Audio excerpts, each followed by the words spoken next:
As a direct result of 7,200 volts flowing through my body in 1983, the internal damage has continued. In 2007, I suffered a major heart attack.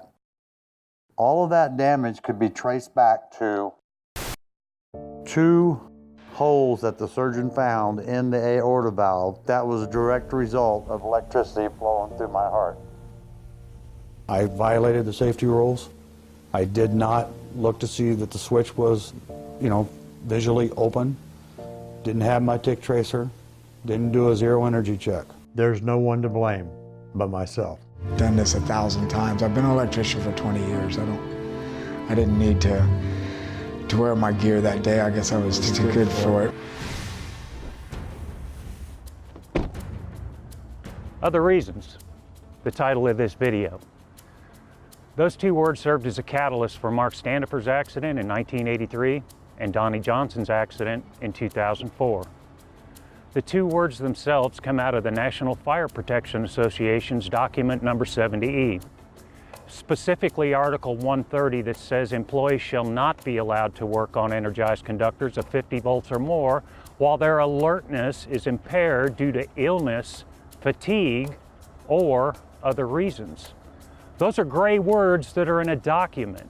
We believe they're meant to be gray so that you as individuals can decide what those mean to you. For Donnie and Mark, it changed the course of their lives forever and the people they love. Both accidents combined lasted for a fraction of a second. Before we talk to Donnie and Mark, let's hear more about the safety triangle, which is an equal balance of knowledge, skills, and rules and regulations from a subject matter expert. One of the most unpleasant and really the hardest part of what I have to do as a safety manager and supervisor is after an accident has occurred. I've got to go out to the job site and try to figure out, with all of the training, with all of the skills and qualifications that these workers have, how could they have managed to get themselves hurt? And if the incident has become a fatality, how are we going to share with their loved ones that this worker is not coming home? I've studied human performance over the decades in my career, and I've discovered that there's really 3 dominant perspectives that will approach either a task or a problem or even a relationship. It's either based upon our skills, based upon our knowledge, or some rule. If it's based upon our skills, it becomes so automatic, almost like taking a drink of water. If it's based upon our knowledge could be limited, and we may not be able to recognize the hazards that exist or even know when to ask for help. And if it's based upon rules, the rules alone bring balance to the other 2, but the rules alone cannot give us the safe practices themselves. A good way to illustrate this would be to think of the familiar fire triangle, where the mix of heat and fuel and oxygen produce the flame that we're looking for.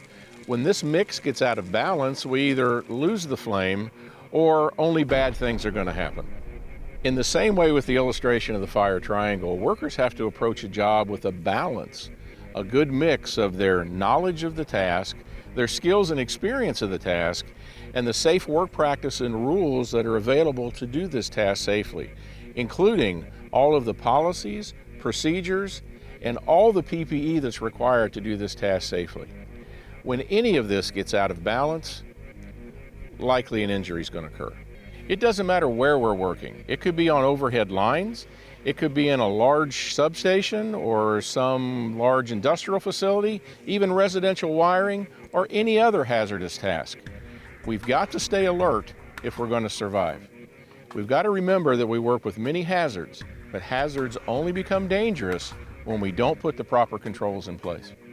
I'm grateful to Mark Standifer and Donnie Johnson for documenting and taking a painful look back at how other reasons were the root cause where they lost a distraction and they caused decades of pain and suffering for both they and their families. Other reasons. So what do those 2 words mean to you? What makes us as workers choose to violate basic rules and regulations that are designed to protect us? Complacency? Being rushed? Pressure? Maybe an argument at home with a loved one? Maybe an argument with a coworker? All those are other reasons, and they can have disastrous effects on our day at work. The #1 cause of distraction in this generation are these. We have to realize we're in a dangerous profession, and a split-second decision based on other reasons can have disastrous effects. There's been an explosion. There's a worker. Oh my God, he's on fire. I don't know exactly what I thought when I first saw him. It was just, his hair was singed back, parts of his face was burned. I could see the knuckles on his hands they were all blown out on each and every one. It was like the skin was gone. And they had him, his body part covered up, so I didn't see what was underneath yet. And he wasn't really, he was kind of like semi there. I tried to talk to him, but he said something like, "I've really messed up now." Oh, honey, I've really messed up.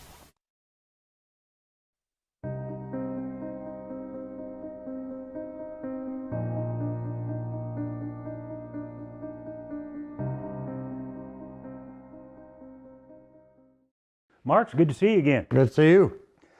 Take me back to that day in 1983 and how other reasons attributed to what happened that day. Well, there's all kinds of other reasons that we can think of. One was I had been up all night, which of course made me very tired and not alert. I was working by myself. Back then, that's what we did. But not having a good meter with me, that it was broken the week prior, and I couldn't just run down and get another meter right away. But I thought, well, I don't need to get near the 13.8 kV bus. I can just work on the door. That was the time when the contractor pulled up. Well, when you open the switch, the next thing is to look through the window to verify the blades are open. That next step of looking in the window was just forgotten. When I went back to the switch after he left, I remember him driving off and thinking I don't have to deal with this guy again at the end of the week. And next thing I knew was just go over there and open the door. But I had forgotten I did not look inside to verify the blades were open. And this was new equipment, correct? Brand new equipment, installed per the code book, the whole 9 yards. So it's not something you would expect to be wrong. But the blade had broke and B phase had stayed in. That's the part where the visual inspection through the window, I would have caught it. Secondly, I should have caught it when I had a meter and I should have tested it for energy. And my meter was broken, it didn't work.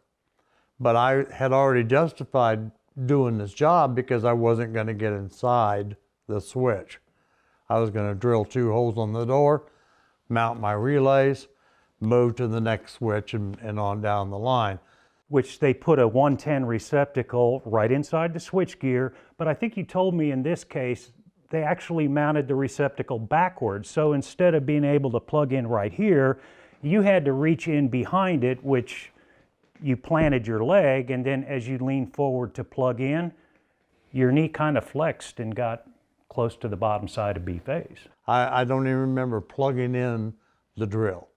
They found evidence of that because of this extension cord, what was left of it was laying inside the switch.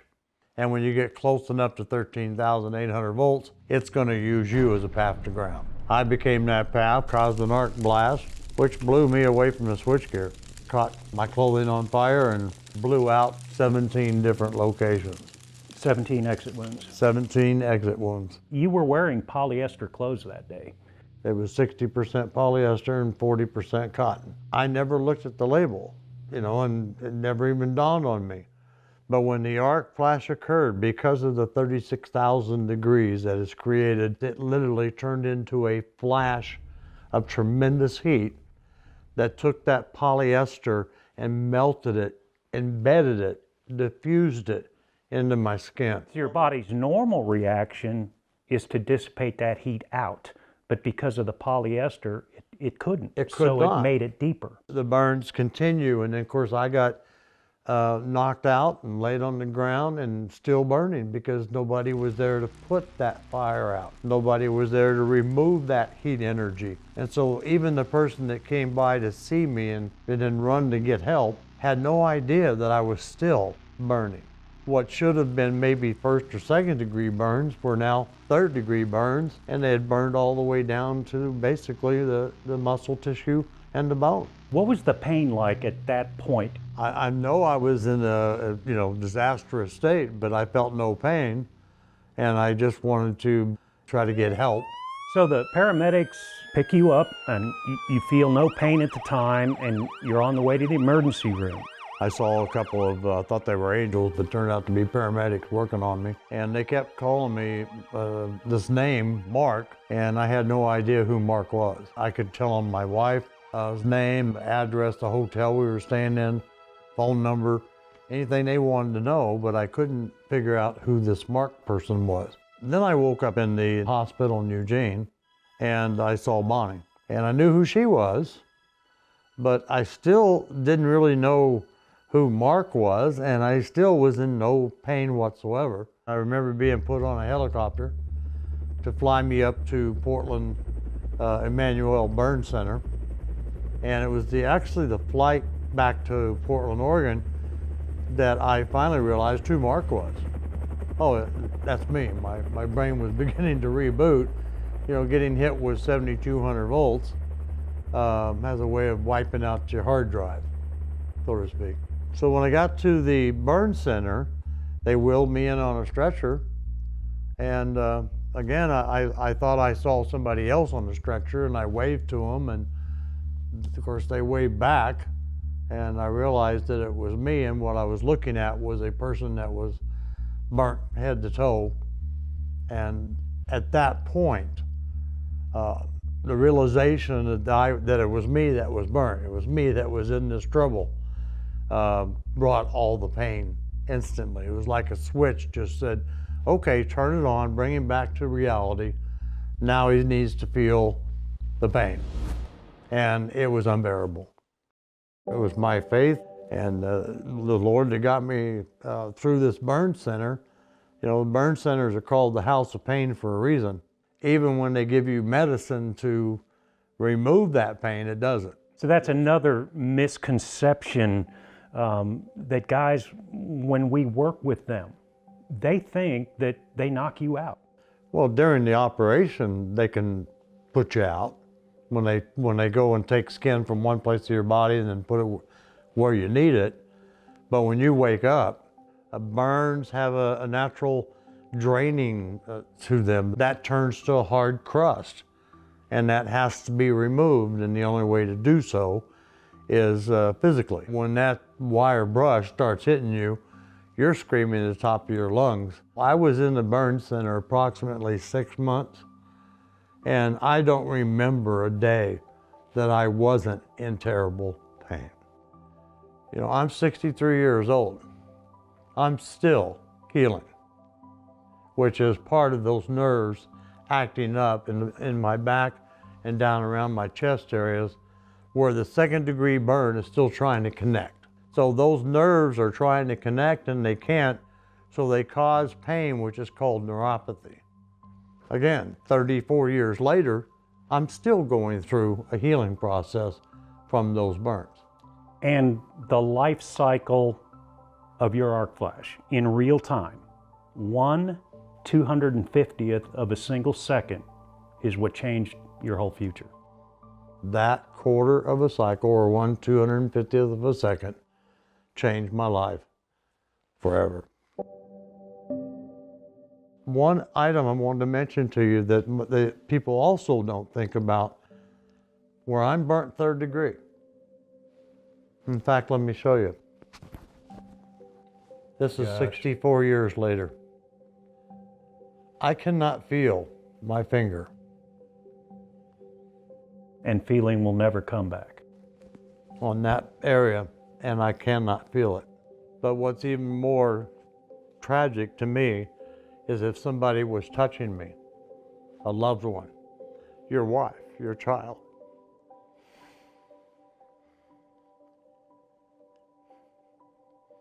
You'll never feel that again. You'll never feel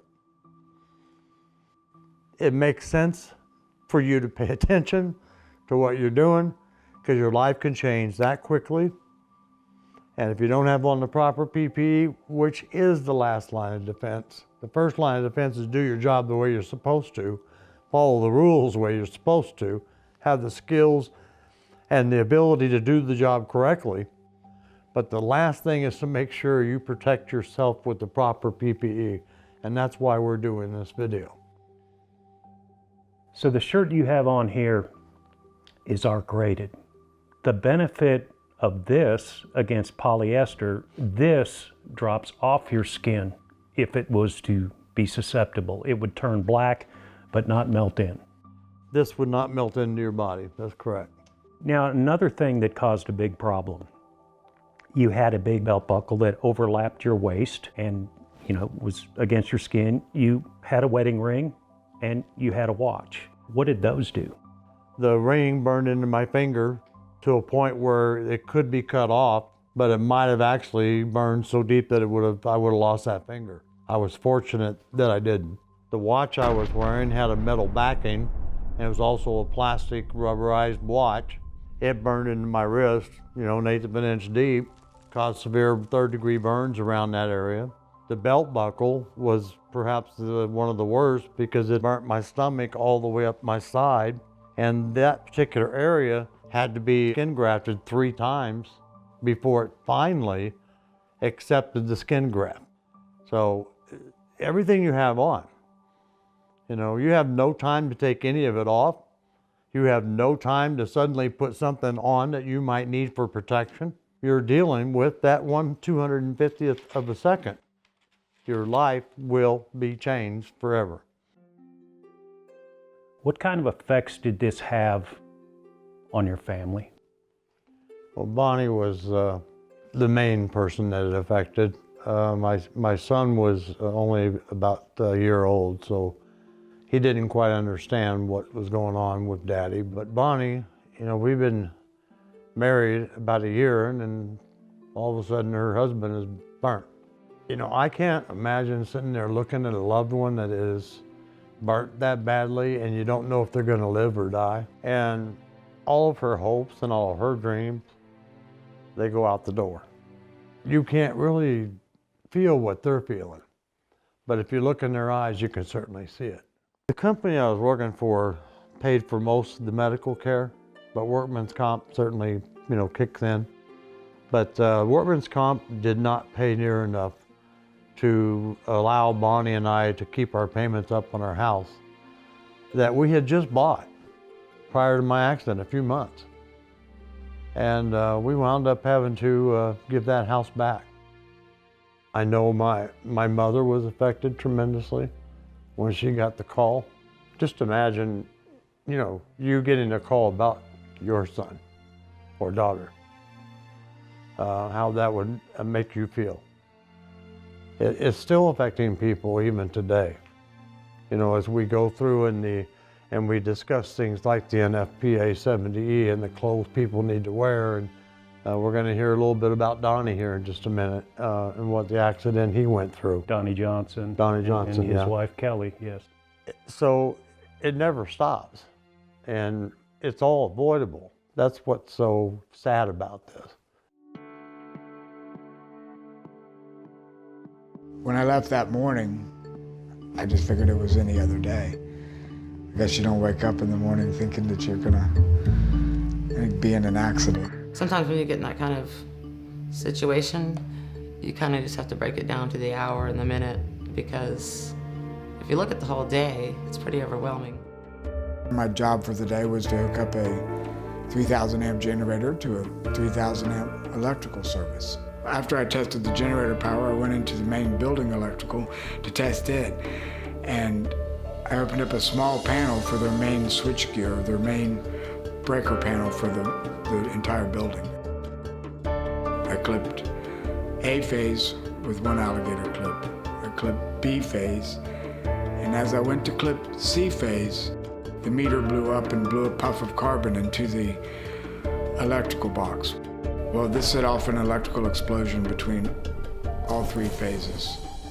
I didn't realize at that time how badly I was hurt. The one maintenance man told me later that he thought I was dead because there was no way somebody could stay alive through that explosion. looked down at my arms and hands, and I realized I was really burned up this time. They told me my husband was calling, but it wasn't. It was another man. And he just said, I just have to let you know your husband's been in an accident. He'll be going to Tampa General, but he is walking and talking. I just literally threw the phone, grabbed my purse, and ran. And all the way down the road to the hospital, I was wondering, who do I call? What do I do? One of the first things I thought was, this doesn't happen to me. You know, this is something that you hear about in the safety films, or somebody's friend that had this happen to them. It doesn't really happen to me. They didn't recognize him because he was charred black. That was hard to see. Then he started getting infections. And I remember sitting there being talked to as if he may not make it through this. They tell me I was asleep for a month and a half. Once he woke up, I felt like, okay, now we're getting better. Now it's on the way up. And I don't think that any of us realized how long the recovery would be. One of the first memories I have is my son walking into the hospital room across the foot of the bed. When I first talked to my dad after he woke up, I saw he was definitely still the same person, but his body was just so small and shriveled, and he'd been through surgeries at that point. Later on, the number would total to about 6 or 7, and he'd have to go through hours and hours of therapy and rehab. He had to relearn how to walk. He had to relearn how to use his arms. You know, I told my wife once before we got married that as long as I had these, we would have money. Well, I almost didn't have these. I almost lost my life altogether because I wasn't wearing the protection. Being safe is a lot easier than putting yourself through and your friends through and your family through what my family and I and my dad had to go through. It's just easier to put on your safety equipment. If he would have taken that 2 to 10 minutes of time to put the gear on, work a little bit slower, it really makes you think that it's okay to be a half hour late. As fortunate and blessed as I feel today, I could have avoided all of this that I put my family through, that I put myself through, if I'd have just taken that 3 minutes to wear my PPE. So other reasons, what I'm hearing is working alone, fight with the contractor, totally threw you off your game plan. And you are an electrical engineer, not having your meter. Justifying that, I wasn't planning on getting anywhere close, correct? Correct. So no meter, a visual. Didn't do that because of other reasons, the argument with your contractor. Correct. So let me ask you one last question, Mark. If you could say 30 seconds, 20 seconds to the guys that are watching this, what would it be? You make one mistake with electricity, it could be your last. You've got to do the job right. You've got to have the skills, you've got to have the knowledge, and you've got to have the safety training, and you've got to pay attention to the NFPA 70E and wear the proper clothing. Yeah, it may not be, you know, a miracle thing that protects you. Nobody's Superman or Superwoman, but at least you might survive it, and you might not have to go through what I've gone through or other people have gone through. We hope that knowledge of these concepts has given all of us the tools that we need to be able to do our work safely. Having the appropriate skills, knowledge, and following all the appropriate rules and safe work practices, including PPE, so that other reasons don't have a chance to invade our job. Our loved ones and our co-workers are depending upon us. On behalf of Mark Standifer, Donnie Johnson, Bob Leroy, I'm Dan Holmberg. Thank you for watching. If you can't do what your instructor's going to talk about for you, please do it for the people at home that are waiting for you to come home. That's what safety's about. Don't make it where they get a call from a dispatch saying you're on your way to a burn center. It is all avoidable if we keep the triangle in equal proportions. Don't rely on your knowledge. Don't rely on your skills or just rules. They have to all be equal. Thank you. Work safe.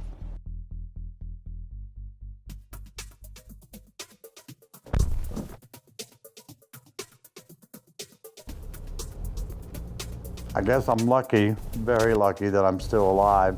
I have suffered from those injuries, as well as damage to my knee where electricity flowed through my knee and caused arthritis in my knee. I continue to suffer from what is called neuropathy, where the third-degree burn actually took my nerves. One doctor described it to me as the nerve endings are trying to reconnect, but they can't connect because there are no nerves left.